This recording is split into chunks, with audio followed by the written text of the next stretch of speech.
Well, it's going to be it's going to be a very quick one. This is another one to Mason. Mason, this piece is just spectacular. I looked them all over. There's so many nice pieces, and they're much nicer than when I first give them a quick glance when they come out of the box. But this piece here is just spectacular. Let's see if I can. I gotta get. I do this. I say this every time, but I gotta really get something to put these things on with. Now this is, to me, it's agatized. That's I think that's agate. If it isn't, please tell me. I'm no rockhound, but I've picked up enough agate in Oregon along the beach that I just think this stuff, this brown stuff here, is agate. And here I'll show you an example on this. Now, please, if anybody out there knows what this is, the only thing it reminds me of is, as I said, when I was on the beach in Oregon, I used to pick up stones, pieces of agate that tumbled and were shiny uh, on the rough coast of Oregon.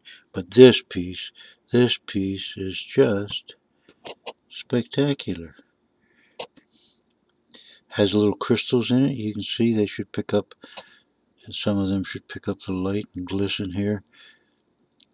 But it has great cell structure to show you each cell in the wood, and it shows you the growth rings, and it's just uh, a very nice piece. And then it shows you that it's agatized.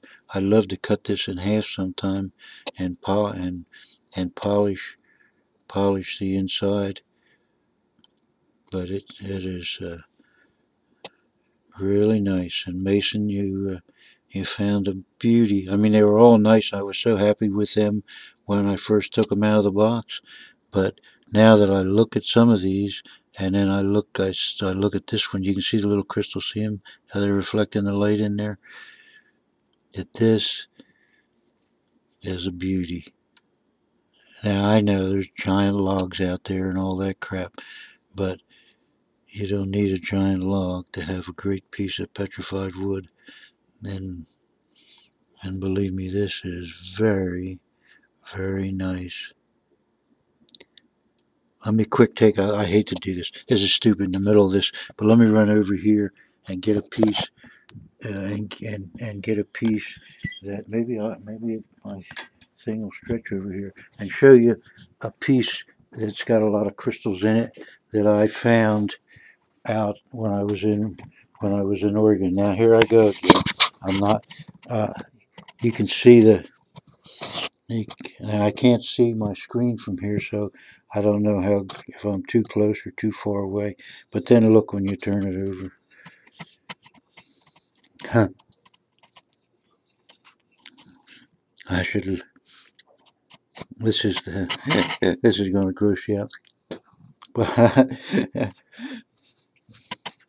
I tried to spit in it or something to give you a little better. I have to polish this one, but you can see.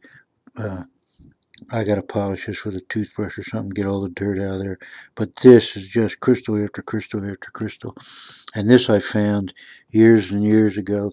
Well, not too well, years and years for some of you.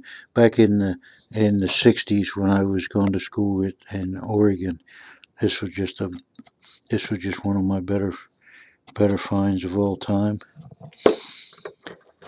And I found this too, but you can see how less exciting this is, but it's still a great piece, and how it's all one solid mineral inside.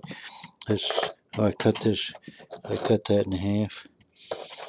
All right, I don't want to run this over, and you can now everybody can see what a bunch of petrified wood I'm getting. Here's a piece that I picked up, also a piece that I picked up in Oregon. I take these these arrowheads off. This when it's polished up is spectacular looking. This is what it looked like when I first found it on the outside. And I went to pick the damn thing up. This was a beautiful log, and it just all fell apart. But beautiful quartz in it, almost like mother of pearl. And layer after layer, you can see. I don't know what the hell I'm doing here when I should be walking around the woods looking for this stuff. But here I am. That's it, people. I don't. This was meant again. This was meant just as a quick thank you to Mason.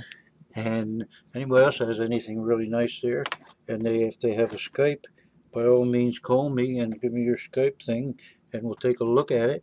And I always have an extra piece of silver laying around somewhere. So thanks again, Mason. And this was really high quality.